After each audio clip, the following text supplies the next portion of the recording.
Hello guys, क्या हालचाल। ये है वाईजी लॉ और आज हम पढ़ेंगे हिंदू लॉ के हिसाब से इंटेस्टेट सक्सेशन। तो चलिए शुरू करते हैं। सक्सेशन का मतलब होता है सक्सीडिंग, ठीक है। और यहाँ फैमिली लॉ में इसका मतलब है सक्सीडिंग और passing of rights of property from one person to another. जब एक आदमी की हो जाती है मौत तो उसकी प्रॉपर्टी चली जाती है दूसरे उसके आयर्स के पास, मतलब उसके वारिसों के पास। अब हमने देखा था फैमिली लॉ के बाकी जो हमने वीडियोस देखे थे, अगर आप प्लेलिस्ट के हिसाब से आ रहे हो, अगर नहीं आ रहे हो तो प्लेलिस्ट के हिसाब से आओ यार, बीच में से मत देखा करो। डिस्क्रिप्शन में लिंक मिल जाएगा बाकी टॉपिक्स का। तो बाकी टॉपिक्स में हमने देखा था जॉइंट फैमिली प्रॉपर्टी होती है, ठीक है। जॉइंट फैमिली प्रॉपर्टी डील होती है कोपार्सनरी के रूल से या फिर पार्टीशन के रूल से जॉइंट फैमिली प्रॉपर्टी का डेवोल्यूशन होता है। लेकिन जो सेपरेट प्रॉपर्टी होती है, जो आदमी खुद कमाता है, जो उसकी पूरी फैमिली प्रॉपर्टी नहीं होती, जो उसकी इंडिविजुअल कैपेसिटी में प्रॉपर्टी होती है, वो दो तरह से डिवॉल्व होती है। एक होती है टेस्टामेंट्री सक्सेशन, जो कि हमने देखा था कि विल के थ्रू होती है। कोई आदमी अपनी वसीयत बना के जाता है, विल बना के जाता है, तो उसके थ्रू होती है। लेकिन अगर मान लो कोई आदमी मर गया और वसीयत नहीं बना के गया, तो फिर अपन आज जो डिस्कस कर रहे हैं वो वाला प्रोसेस होता है जिसे कहते हैं इंटेस्टेट सक्सेशन। इंटेस्टेट, इसमें टेस्टेट है विल, इंटेस्टेट मतलब विदाउट विल, तो विदाउट विल का सक्सेशन हो गया इंटेस्टेट सक्सेशन। हिंदू सक्सेशन एक्ट 1956 में सारे रूल्स और प्रोसीजर दिए गए हैं जो कि अपन डिस्कस करेंगे आज इंटेस्टेट सक्सेशन डिस्कस करते हुए। हिंदू सक्सेशन एक्ट 1956 के हिसाब से इंटेस्टेट सक्सेशन ऑफ हिंदू मेल के लिए अलग प्रोविजंस है और हिंदू फीमेल के लिए अलग प्रोविजंस है। मतलब आदमियों के सक्सेशन के अलग हैं रूल्स और औरतों के सक्सेशन के अलग हैं रूल्स हिंदू लॉ के हिसाब से। अब सबसे पहले बात करते हैं हिंदू मेल की। सेक्शन 8 जनरल रूल्स बताता है कि मेल्स के केस में अगर मेल का किसी का डेथ होती है इंटेस्टेट मतलब विदाउट विल, तो उसका सक्सेशन कैसे होगा। अब मान लो इसकी प्रॉपर्टी है, तो ये प्रॉपर्टी सबसे पहले क्लास 1 हायर्स के पास जाएगी। ये पूरी प्रॉपर्टी क्लास 1 हायर्स के पास जाएगी। अगर क्लास 1 हायर्स नहीं है, कोई है ही नहीं, ठीक है, मैं बताऊंगा क्लास 1 हायर्स क्या होते हैं, तो क्लास 2 हायर्स के पास जाएगी। अगर ये भी नहीं है तो एग्नेट्स के पास जाएगी, और अगर एग्नेट्स भी नहीं है तो कॉग्नेट्स के पास जाएगी। तो ये ऑर्डर है, ठीक है। इस ऑर्डर के हिसाब से होगा डेवोल्यूशन प्रॉपर्टी का। क्लास 1 हायर्स और क्लास 2 हायर्स ये दोनों शेड्यूल में दे रखे हैं। जो हिंदू सक्सेशन एक्ट का शेड्यूल है उसमें लिस्ट दे रखी है रिलेटिव्स की, रिलेशंस की, कि ये क्लास 1 है और ये क्लास 2 हैं। अब सेक्शन 9 ऑर्डर बताता है सक्सेशन का अमॉन्ग आयर्स, ठीक है। क्लास 1 और क्लास 2 आयर्स के बारे में सेक्शन 9 बात करता है। सेक्शन 9 बोलता है कि इस क्लास 1 आयर्स के पास simultaneously and to the exclusion of all other heirs जाएगी प्रॉपर्टी। अब इसको आप ऐसे समझो, ये क्लास 1 आयर्स हैं, ठीक है। Mother, son, daughter, widow, widow of the predeceased son, widow of प्रीडिसीज son of a predeceased son, son daughter of a predeceased son daughter, son daughter of a predeceased son daughter of a predeceased son daughter. अब ये थोड़ा confusing है लेकिन मैं आपको समझाता हूँ। अब जैसे मान लो ये आदमी है जो मरा इंटेस्टेट, तो ये औरत हो गई इस आदमी की विडो, मतलब इसकी विधवा, ठीक है। इसके ऊपर हो गई इसकी एक मदर, फादर नहीं है क्लास 1 आयर्स में, ध्यान रखना सिर्फ मदर है। मदर, विडो हो गई, सन हो गया, डॉटर हो गई। ये 4 कवर कर लिए। मदर, सन, डॉटर और विडो के बाद है widow of the predeceased son और widow of प्रीडिसीज son of a predeceased son. तो विडो ऑफ प्रीडिसीज सन हो गया, जैसे मान लो सन है वो मर चुका है तो उसकी जो विडो है, ठीक है, तो विडो ऑफ प्रीडिसीज सन। और विडो ऑफ प्रीडिसीज सन ऑफ प्रीडिसीज सन मतलब सन भी मर चुका है, सन का बेटा है वो भी मर चुका है, और उस बेटे की विडो, ठीक है, मतलब इसके पोते की बहू, समझ गए, पोते की जो बीवी थी। तो ये दोनों कवर हो गए। नेक्स्ट है son daughter of a predeceased son daughter. अभी सुनने में कंफ्यूजिंग लग रहा है लेकिन इसको समझोगे तो बिल्कुल भी कंफ्यूजिंग नहीं है। क्लास 1 आयर्स में देखेंगे ना अपन, कहाँ पे मेंशन्ड है, मैंने बताया था क्लास 1 आयर्स मेंशन्ड है हिंदू सक्सेशन एक्ट के शेड्यूल में। तो इस शेड्यूल में जाओगे तो आपको एक सेंटेंस नहीं मिलेगा, 4 सेंटेंस मिलेंगे। एक सेंटेंस होगा सन ऑफ अ प्रीडिसीज सन, तो सन जो मर चुका है उसका बेटा, ठीक है। फिर डॉटर ऑफ अ प्रीडिसीज सन मतलब जो बेटा मर चुका है उसकी daughter. Son of a predeceased daughter, जो डॉटर ऑलरेडी मर चुकी है उसका बेटा, ठीक है। और daughter of a predeceased daughter मतलब जो डॉटर ऑलरेडी मर चुकी है उसकी डॉटर, समझ गए। पोता पोती, दोएता दोएती, नाना नानी के कौन होते हैं, दोएता दोएती, और दादा दादी कौन होते हैं, पोता पोती। तो ये अगर यहाँ पे ये बंदा है जो मरा है, ये बंदा है जो इंटेस्टेट मरा है जिसकी प्रॉपर्टी बांट रहे हैं, तो ये दोनों इसके पोता पोती हुए, ये दोनों इसके दोएता दोएती हुए, बेटी के बच्चे और बेटे के बच्चे, समझ गए। और नेक्स्ट है son daughter of a predeceased son daughter of a predeceased son daughter, मतलब इससे भी आगे की जनरेशन्स में चला जाएगा वो, ठीक है।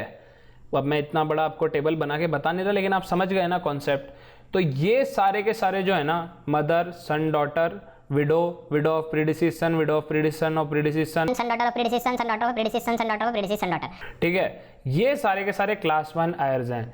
ये सब में से जो भी प्रेजेंट है ना, वो सब इनहेरिट करेंगे प्रॉपर्टी इक्वली। मतलब मान लो मदर, सन, डॉटर और विडो हैं, तो जो प्रॉपर्टी है वो 4 हिस्सों में बटेगी। एक हिस्सा विडो को जाएगा, एक हिस्सा डॉटर को जाएगा, एक सन को जाएगा, एक मदर को जाएगा। अगर ऐसे 6 जने हैं तो उन 6 पार्ट में बटेगी प्रॉपर्टी। अगर 8 जने हैं तो 8 पार्ट में बटेगी प्रॉपर्टी। समझ गए। लेकिन इसमें कुछ बेसिक इंटरकेसीज हैं, वो मैं आपको समझाता हूँ। सबसे पहले बात करते हैं मदर की।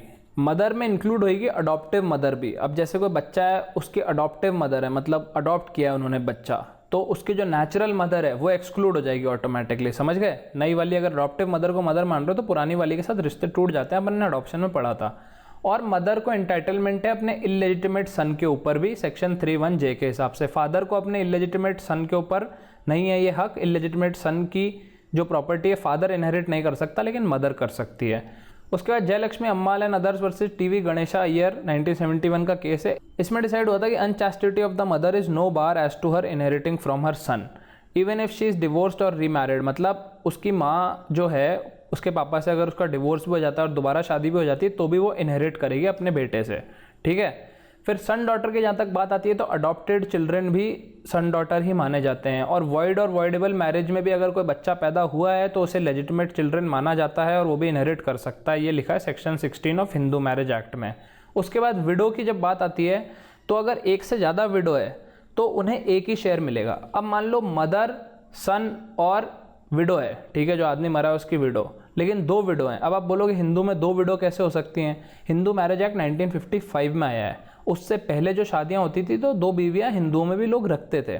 तो मान लो किसी की अभी जो मरा है उसकी माँ जिंदा है, उसका बेटा जिंदा है और उसकी 2 विडो जिंदा है, तो ये 3 पार्ट में बटेगी प्रॉपर्टी। एक पार्ट तो जाएगा माँ को, ठीक है, और एक पार्ट जाएगा सन को, और जो ये बचा हुआ एक पार्ट है ना, ये इक्वल बटेगा विडो 1 और विडो 2 में। If there are more than 1 widow then they will inherit 1 share jointly. अगर यहाँ 3 विडो होती तो 3 में बटता 1 शेयर। फिर विडो ऑफ प्रीडिसीज सन और widow of प्रीडिसीज son of प्रीडिसीज son, ठीक है, इसका जो शेयर है वो शेयर इसके प्रीडिसीज सन के जो बच्चे हैं ना उनके साथ मिला के टोटल 1 शेयर होगा। ये समझो ऐसे, जैसे मान लो ये बंदा है, ठीक है, ये इंटेस्टेट मर गया और इसका एक सन है, उसकी एक विडो है क्योंकि सन भी मर गया, और इनके 2 बच्चे हैं, एक सन है एक डॉटर है। तो ये सन का शेयर कितना होता? ये सन का शेयर 1 पार्ट होता। मान लो इसकी माँ भी जिंदा है तो एक माँ को मिलता शेयर और एक सन को मिलता। तो ये जो पूरी प्रॉपर्टी है तो इसमें से मदर का 1 शेयर होता और सन का 1 शेयर होता, लेकिन सन मर गया, ठीक है। तो अब सन का शेयर विडो, इसके एक बेटा और एक बेटी में इक्वल बटेगा, मतलब 3 हिस्सों में बट जाएगा इसका शेयर। जो प्रीडिसीज सन है, जो सन जो मर चुका है, उसका शेयर ही विडो और जो इनके बच्चे हैं विडो और उस सन के साथ जो बच्चे थे सन के, वो बच्चों में इक्वली बटेगा। समझ गए। उसके बाद बात आती है son daughter of प्रीडिसीज son daughter, son daughter of प्रीडिसीज son daughter of प्रीडिसीज son daughter. इसमें भी यही वाला रूल अप्लाई होगा कि एक ब्रांच है, जैसे मान लो ये आदमी है, वही वाला एग्जाम्पल, ये मर गया, ठीक है, और इसका एक सन है, एक डॉटर है और मदर है, ठीक है, और विडो भी है, ठीक है। ये 4 इसके पार्ट हैं। अब ये चारों में बटेगा 1/4, 1/4, ये कैसा 1 है, 1/4, 1/4, 1/4।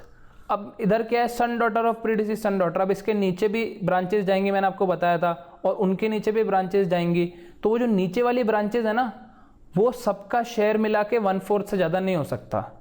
समझ गए। इन ब्रांच ऑफ प्रीडिसीज सन विडो और widows together and the surviving son daughter get equal portion. जितने भी लोग होंगे ना इस ब्रांच में नीचे, उनको 1/4 इक्वल पोर्शन में बांट के दे दिया जाएगा, लेकिन उनका ब्रांच का शेयर 1/4 ही रहेगा। और ब्रांच अगर डॉटर की है तो विडोवर को नहीं मिलता है, मतलब सन की ब्रांच है तो विडो को मिलेगा, राइट। लेकिन अगर डॉटर की ब्रांच है तो डॉटर का जो पति, डॉटर जो मर चुकी है तो एक मतलब विधवा का मेल वाला वर्ड क्या होता है, जो भी होता है, ठीक है, तो वो उसको नहीं मिलेगा शेयर, सिर्फ डॉटर के बच्चों को मिलेगा। लेकिन सन अगर मर गया तो सन की विडो को भी मिलेगा, सन के बच्चों को भी इक्वल शेयर मिलेगा। तो ये हो गया क्लास 1 आयर्स, समझ गए, ये सब साथ में इनहेरिट करते हैं। थोड़ा कॉम्प्लिकेटेड है लेकिन ध्यान से अगर सुना है तो समझ में आ गया होगा, वरना बैक करके एक बार वापस सुन लो। अपन ने देख लिया क्लास 1 आयर्स में कैसे होगा डिस्ट्रीब्यूशन, लेकिन क्लास 1 आयर्स का मान लो कोई है ही नहीं, कोई भी नहीं है। जैसे ये जो mother, widow, son, daughter, widow of प्रीडिसीज son, widow, इनमें से कोई भी नहीं है। ये जो सारी की सारी एंट्री है इनमें से कोई भी इंसान है ही नहीं फैमिली में, एग्जिस्ट ही नहीं करता है। तो क्या होगा, तो क्लास 2 आयर्स के पास जाएगा। लेकिन क्लास 2 आयर्स क्लास 1 आयर्स जैसे नहीं है। अपन ने सेक्शन 9 में देखा था क्लास 1 आयर्स में सब साइमल्टेनियसली सारे के सारे करते हैं जो इनहेरिट करते हैं, लेकिन क्लास 2 आयर्स में क्या एंट्रीज बना रखी हैं। अगर एंट्री 1 है तो एंट्री 1 के लोग पूरी प्रॉपर्टी ले लेंगे। अगर एंट्री 1 में कोई नहीं है तो एंट्री 2 पे बात जाएगी, एंट्री 2 के लोगों में प्रॉपर्टी इक्वली बढ़ जाएगी। अगर एंट्री 2 नहीं है तो फिर एंट्री 3 पे जाएंगे और एंट्री 3 के लोगों में पूरी प्रॉपर्टी बढ़ जाएगी, समझ रहे हो, एंट्री टू एंट्री चलेगा एंड सो ऑन। तो क्लास 2 आयर्स ये सारे हैं।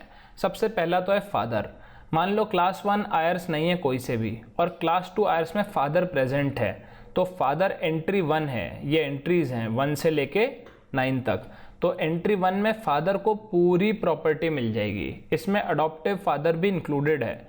लेकिन फादर का जैसा कि मैंने बताया था इलेजिटिमेट सन है जो, उसकी प्रॉपर्टी नहीं ले सकता फादर, लेकिन मदर ले सकती है इलेजिटिमेट सन की भी प्रॉपर्टी। इधर तो फादर की बात कर रहे हैं, जिस बता रहा हूँ आपको, बता था ना, मदर इलेजिटिमेट सन की प्रॉपर्टी ले सकती है, फादर इलेजिटिमेट सन की प्रॉपर्टी नहीं ले सकता। लेकिन फादर जो वॉइड और वॉइडेबल मैरिजेस से बच्चे पैदा हुए हैं उसके, उनकी प्रॉपर्टी ले सकता है क्योंकि वो वैलिड लेजिटिमेट बच्चे माने जाते हैं। अब मान लो फादर भी नहीं है, क्लास 1 आयर्स भी नहीं है, क्लास 2 आयर्स में फादर नहीं है, तो सन्स डॉटर सन, सन्स डॉटर्स डॉटर, ब्रदर और सिस्टर, ये चारों में इक्वली बटेगा, ठीक है। इनमें से जो भी प्रेजेंट है, मान लो 3 प्रेजेंट है तो 1/3 1/3 1/3 मिल जाएगा। अगर चारों प्रेजेंट है तो 1/4 1/4 मिल जाएगा। अगर 2 ही प्रेजेंट है तो हाफ हाफ मिल जाएगा, ठीक है। थर्ड पे नहीं जाएंगे, इधर नहीं जाएंगे। इनमें से अगर एक भी जना प्रेजेंट है, मान लो सिर्फ एक सिस्टर जिंदा है, ना क्लास 1 आयर्स हैं, ना फादर जिंदा है, ना सन्स डॉटर सन, ना सन्स डॉटर डॉटर, ना ब्रदर जिंदा है, सिर्फ सिस्टर जिंदा है, तो इसको पूरी प्रॉपर्टी मिल जाएगी। ऐसे फिर अगर इधर कोई भी नहीं है तो इधर जंप मारेंगे, एंट्री 3 में कोई नहीं है तो 4th पे आएंगे, एंट्री 4 में कोई नहीं है तो 5 पे आएंगे, 5 में कोई नहीं है तो ऐसे चलता जाएगा ये। अब इसमें एक केस है अरुणाचलथमल वर्सेस रामचंद्रन पिल्लई, 1962 का केस है। इसमें क्या था, क्लास 1 आयर्स थे ही नहीं, ठीक है, और जो मरा था इंटरेस्टेड उसका ब्रदर जिंदा था और 5 सिस्टर जिंदा थी। तो ये ब्रदर ने क्या होशियारी करी, ये ब्रदर ने पूरी प्रॉपर्टी हड़प ली। इसने बोला कि क्योंकि मैं 3rd नंबर पे आता हूँ एंट्री 2 में और फादर है नहीं और क्लास 1 आयर्स है नहीं, तो मैं एक्सक्लूड करूँगा सारी सिस्टर को, मुझे पूरी प्रॉपर्टी मिलेगी। लेकिन कोर्ट ने बोला कि देखो जो एंट्रीज है ना, ये जो पूरी एंट्री है, ये सारी एंट्री के सारे लोग इक्वली लेते हैं। ये वहाँ पे क्लास 1 आयर्स वाला हिसाब नहीं है, या फिर ऐसा वाला हिसाब नहीं है कि एंट्री के अंदर भी डिवीजन क्रिएट हो रहा है। मतलब अगर 1st नंबर के एंट्री वाला प्रेजेंट है तो वो जरूर 2nd 3rd 4th सबको एक्सक्लूड करके पूरी प्रॉपर्टी लेगा। लेकिन 2nd के अंदर ऐसा नहीं है कि अगर 1st प्रेजेंट है तो वो बाकियों को एक्सक्लूड कर देगा। अगर 2nd की बात कर रहे हैं तो 2nd में सारे के सारों को इक्वली बटेगा। तो ब्रदर और सिस्टर अगर दोनों हैं तो यहाँ पे 5 सिस्टर और ब्रदर, तो टोटल 6 जने हो गए, तो ये 6 पार्ट में डिवाइड होगी और ब्रदर को 1/6 मिलेगा और हर एक सिस्टर को भी 1/6 मिलेगा, ठीक है। तो ये इस केस में डिसाइड हुआ था। ये बस क्लैरिफाई करने के लिए कि एंट्री के अंदर प्रेफरेंस नहीं मिलेगी किसी को, एंट्रीज को प्रेफरेंस मिलेगी, समझ गए। तो क्लास 1 आयर्स की बात हो गई, क्लास 2 आयर्स की बात हो गई। अगर ये दोनों नहीं हुए तो एग्नेट्स में चली जाएगी, अगर एग्नेट्स भी नहीं हुए तो कॉग्नेट्स में चली जाएगी। अब एग्नेट्स और कॉग्नेट्स क्या होते हैं? एग्नेट्स बेसिकली होते हैं one person is said to be an agnate of another if the two are related by blood or adoption wholly through males. Wholly through males मतलब जैसे मान लो ये पर्सन है जो मरा है, ठीक है, इसके फादर के ब्रदर का सन, तो जो रिलेशन है इसके फादर मेल उसके ब्रदर मेल से जो रिलेटेड है सन, ये सन भले फीमेल हो, ये भले डॉटर भी हो, लेकिन जो बीच के लोग हैं ना, फादर और ब्रदर, ये अगर सारे मेल हैं तो वो एग्नेट होगा। अब जैसे यही इंसान है, मान लो इसकी मदर के ब्रदर की डॉटर तो ये डॉटर भले ही कोई फर्क नहीं पड़ता, लेकिन बीच में मदर आ गई ना रिलेशन में, तो ये कॉग्नेट हो गया। मतलब होली मेल लाइन होनी चाहिए, भले लास्ट का इंसान फीमेल हो या मेल हो फर्क नहीं पड़ता, लेकिन जो कनेक्टिंग वाले लोग हैं ना वो सारे मेल होने चाहिए, तो एग्नेट होगा। Agnates of the intestate do not include widows. Widows क्यों नहीं इंक्लूड करते? क्योंकि क्या बोला, ब्लड या अडॉप्शन से रिलेटेड होना चाहिए। विडो कैसे रिलेटेड होती है? बाय मैरिज, तो विडो इंक्लूडेड नहीं है। There is no limit to the degree of relationship by which an agnate is recognised. अब ये इधर से एक और रिलेशन, एक और रिलेशन, एक और रिलेशन, कितना भी चलते जाओ वो सब एग्नेट हो जाएंगे। Hence an agnate however remotely related to the intestate may succeed as an heir. फिर उसके बाद this relationship does not distinguish between male and female. ये जो लास्ट वाले जिससे बात कर रहे हैं ना, जिसके रिलेशन की बात कर रहे हैं, वो मेल हो या फीमेल हो कोई फर्क नहीं पड़ता, बीच के सारे मेल होने चाहिए तो वो एग्नेट होगा। कोई डिस्टिंक्शन नहीं है फुल ब्लड और हाफ ब्लड में, लेकिन यूट्रिन रिलेशनशिप रिकॉग्नाइज नहीं होगी। कॉग्नेट की अगर बात करें तो कॉग्नेट होता है person said to a cognate of another if the two are related by blood or adoption but not wholly through males. अब ये जो पूरी लाइन है इसमें एक भी अगर फीमेल आ गई ना बीच में तो वो कॉग्नेट हो जाएगा। अब जैसे इंसान है, मैंने इसको बताया था मदर, अब मदर आ गई बीच में तो मदर से रिलेटेड जितने भी लोग हैं वो सब कॉग्नेट्स में आएंगे इसके। It does not matter if the intervention in the line of succession is by one or more female as long as there is at least one female intervening. मान लो आपसे रिलेशन से काउंट कर रहे हैं कि आपके पापा के भाई की मम्मी, अब मम्मी आ गई बीच में एक फीमेल, के भाई का भाई, भले सारे मेल हो लेकिन अगर एक भी फीमेल आ जाती है तो वो कॉग्नेट हो जाएगा, जो फाइनल रिलेशन की अपन बात कर रहे हैं। और कॉग्नेट रिलेशनशिप का भी वही वाला रूल है भाई, ब्लड या अडॉप्शन से ही होनी चाहिए, मैरिज से नहीं होना चाहिए। तो हेंस विडो और widowers of those related by cognate relationship do not fall under this category, hence they are not entitled to succeed on this ground.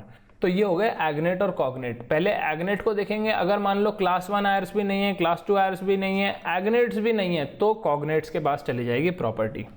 Next है इंटेस्टेट सक्सेशन ऑफ हिंदू फीमेल। जैसा कि आपको पता है हिंदू कल्चर में पहले औरत को फुल ऑटोनॉमी नहीं दिया जाती थी, आदमियों जितनी नहीं थी उनके पास पावर, उनके पास लिमिटेड प्रॉपर्टी राइट्स होते थे, ठीक है, पूरे नहीं होते थे, लेकिन ये सब चेंज कर दिया सेक्शन 14 ने।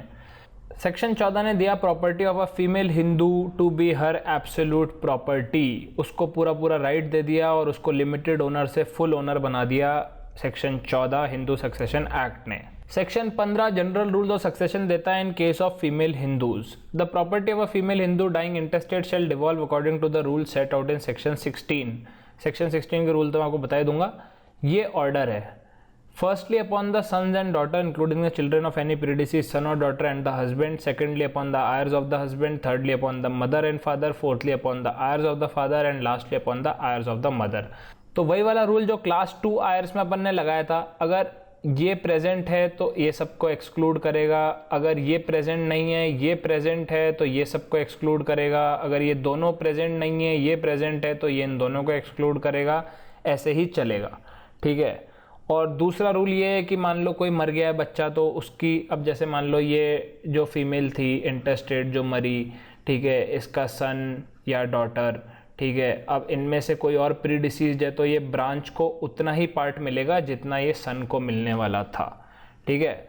और इसमें 2 एक्सेप्शन है सेक्शन में। सबसे पहला मतलब एक लड़की को, ठीक है, एक फीमेल को अपने फादर या मदर से जो प्रॉपर्टी मिली है, ठीक है, अब मान लो ये फीमेल है, इसको अपने मदर से या फादर से, इसको अपने फादर से कोई प्रॉपर्टी मिली है, ठीक है, फादर और ये फीमेल, और ये मर गई, तो ये जो फादर से मिली हुई वाली जो प्रॉपर्टी होगी ना, ये प्रॉपर्टी इस हिसाब से नहीं जाएगी, ये प्रॉपर्टी जाएगी आयर्स ऑफ द फादर के पास। कब? अगर इस फीमेल के कोई बच्चे नहीं हैं या इनके बच्चों के बच्चे नहीं हैं तो।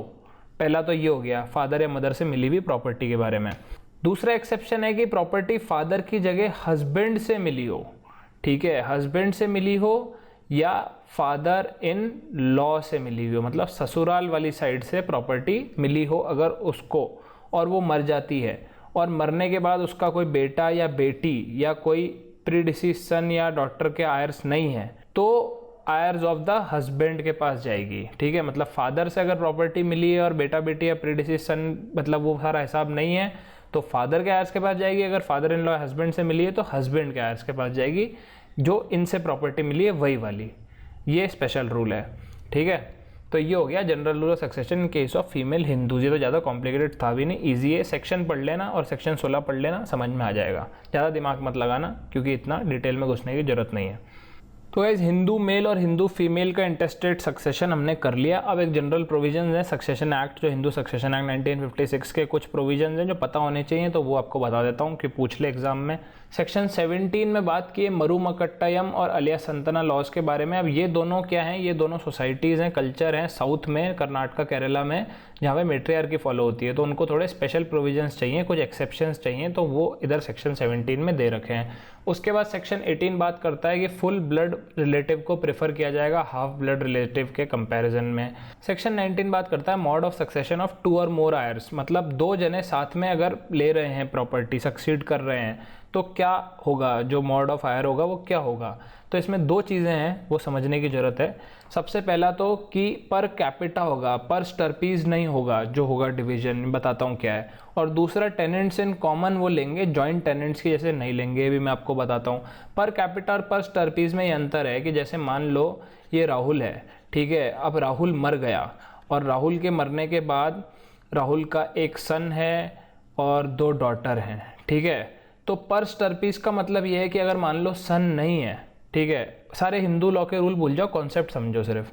मान लो सन नहीं है और सन के 2 बच्चे हैं, ठीक है, ये बच्चा 1 और बच्चा 2, तो ये दोनों डॉटर को मिलेगा 1/3 और ये सन का जो 1/3 है ना, ये चला जाएगा बच्चे 1 और बच्चे 2 में, मतलब 1/6 और 1/6 इन दोनों को मिल जाएगा।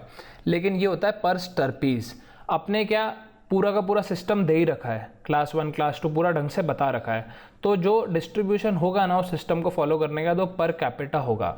तो अगर मतलब सन नहीं है, ठीक है, कोई क्लास 1 आयर नहीं होगा, तो ऐसा नहीं है कि उसके आयर्स को दे दिया जाएगा उसका पार्ट, ठीक है। अगर वो सिस्टम में दे रखा है तो वैसे अपने आप ही फॉलो हो जाएगा। तो अपने को अलग से पर स्टर्पीज वाला सिस्टम फॉलो करने की ज़रूरत नहीं है, तो अपना पर कैपिटा वाला सिस्टम फॉलो होगा। अगर सन नहीं है तो दोनों डॉटर को हाफ हाफ मिल जाएगा। तो ये हो गया पर कैपिटा पर स्टर्पीज में अंतर। पर स्टर्पीज नॉर्मली यूज होता है फॉरेन वॉरेन में, क्योंकि वहाँ पे अपने जैसा ऐसा सिस्टम नहीं बना रखा होता कई जगहों पे, क्लास 1 क्लास 2 और ये एग्नेट्स कॉग्नेट्स, पूरा अपन ने पूरा डिस्ट्रीब्यूट कर रखा है, पूरा शेड्यूल वीड्यूल में पूरा समझा रखा है कि क्या सीन है। तो अपने को पर कैपिटा से ही डिस्ट्रीब्यूट करना है। अगर सन नहीं है और सिस्टम में कोई अगर उसके आयर्स नहीं दे रखे तो बचे हुए सर्वाइवर्स के पास चला जाएगा। और टेनेंट्स इन कॉमन और जॉइंट टेनेंट्स में डिफरेंस ये होता है कि टेनेंट्स इन कॉमन जो होते हैं उसमें फिक्स शेयर होता है कि आपको कितना मिलेगा, और जॉइंट टेनेंट में पूरी प्रॉपर्टी दोनों साथ में ओन करते हैं। और जॉइंट टेनेंट में ऐसा होता है कि मान लो कि 2 जने हैं, जैसे मान लो पर्सन 1 और पर्सन 2 है, इन दोनों की जॉइंट टेनेंसी है, तो पर्सन 1 अगर मर गया तो पर्सन 2 के पास पूरी प्रॉपर्टी चली जाएगी, ये जॉइंट टेनेंसी होती है। लेकिन वही अगर टेनेंसी इन कॉमन है तो अगर पर्सन 1 मर गया तो पर्सन 1 का शेयर उसके आयर्स के पास चला जाएगा। तो tenants in common he inherit करते हैं अपने हिंदू सक्सेशन एक्ट में, क्योंकि अपन ने पूरा सिस्टम बना रखा है। सेक्शन 20 बात करता है राइट ऑफ चाइल्ड इन वूम। अगर जो इंटेस्टेट बंदा मरा है उस टाइम पे अगर बच्चा पेट में है और उसके पास राइट्स हैं, मतलब पैदा हुआ होता तो उसके पास राइट्स होते, तो पेट में वाले बच्चे के पास भी राइट्स होंगे। सेक्शन 21 बात करता है presumption in case of simultaneous death. मान लो 2 भाई है, ठीक है, ये राम और ये श्याम, और ये दोनों साथ में मर जाते हैं, तो अपने को सक्सेशन के लिए पता होना चाहिए कि पहले कौन मरा है। अब ये दोनों कार एक्सीडेंट में मर गए तो अपने को पता नहीं है कि कौन पहले मरा है। तो मान लो श्याम अगर यंगर भाई है तो ऐसा मानेंगे कि एल्डर वाला पहले मरा है, यंगर वाला बाद में मरा है, ऐसा अज्यूम कर लिया जाएगा, सेक्शन 21 में लिखा है, ठीक है। क्योंकि फिर डिस्ट्रीब्यूशन करने में और वो सारी कैलकुलेशन वगैरह में थोड़ा इजी रहता है, क्योंकि पता होना चाहिए, क्योंकि पहले कौन मरा उसके हिसाब से वो डिवॉल्व होगी प्रॉपर्टी, फिर बाद में जो मरा, क्योंकि एक जना दोनों साथ में मरेंगे तो कन्फ्यूजन हो जाएगा, सिस्टम में बैठेगा नहीं ढंग से। फिर सेक्शन 25 बात करता है मर्डरर डिस्क्वालीफाइड है। मान लो कि ये राम है और इसका सक्सेसर शाम है, मतलब इसकी प्रॉपर्टी रूल्स ऑफ सक्सेशन के हिसाब से शाम के पास आएगी, लेकिन शाम ने ही राम का मर्डर करा है, तो शाम अगर राम का मर्डर करता है तो वो डिस्क्वालीफाई हो जाएगा, उसको सक्सेशन के लिए वो नहीं है एलिजिबल। सेक्शन 26 बात करता है कन्वर्ट्स डिसेंडेंट डिस्क्वालीफाइड। मान लो ये बंदा है ए और ये बंदा हिंदुज़म से अब कन्वर्ट हो गया और ये मुस्लिम बन गया, इसने इस्लाम अडॉप्ट कर लिया, तो इसके सारे बच्चे हैं ना जो फ्यूचर में अगर वो मुस्लिम हैं तो वो डिस्क्वालीफाइड होंगे अपने हिंदू रिलेटिव से इनहेरिट करने के लिए। सेक्शन 27 बात करता है सक्सेशन व्हेन आर डिस्क्वालिफाइड। अब मान लो ये डिस्क्वालिफाइड है तो इसको प्रिज्यूम कर लिया जाएगा डेड। जो डिस्क्वालिफाइड बंदा है उसको ऐसा मान लिया जाएगा कि वो मर चुका है और फिर सक्सेशन उस हिसाब से होगा। और सेक्शन 28 बात करता है कि डिजीज, डिफेक्ट और ये सारी चीज़ों की वजह से कोई भी बंदा कभी डिस्क्वालीफाई नहीं होगा। तो गाइज ये हो गया जनरल प्रोविजंस रिगार्डिंग इंटेस्टेड सक्सेशन। और इसके बाद आता है एस्चीट। एस्चीट बेसिकली होता है कि ना आपके क्लास 1 आयर्स हैं, ना क्लास 2 आयर्स हैं, ना एग्नेट है, ना कॉग्नेट है, कोई नहीं है आपके, तो आपकी प्रॉपर्टी चली जाएगी गवर्नमेंट के पास। समझ गए? तो गाइज ये हो गया हमारा सक्सेशन कंप्लीट। या सब्सक्राइब कर लो, यहाँ पे बाकी वीडियो देख लो और यार कमेंट करो, कमेंट किया करो, लाइक करा करो, शेयर मारो वीडियो, दोस्तों को बताओ। ये टॉपिक तो शायद किसी ने कवर नहीं कर रखा है यूट्यूब में, जितना मैंने देखा है वीडियो ठीक ही थे, बिलो एवरेज ही थे और मेरे को लगता है मैंने ढंग से पढ़ा दिया। तो प्लीज़ बताओ कैसा लगा और बाय बाय, मिलते हैं अगले वीडियो में।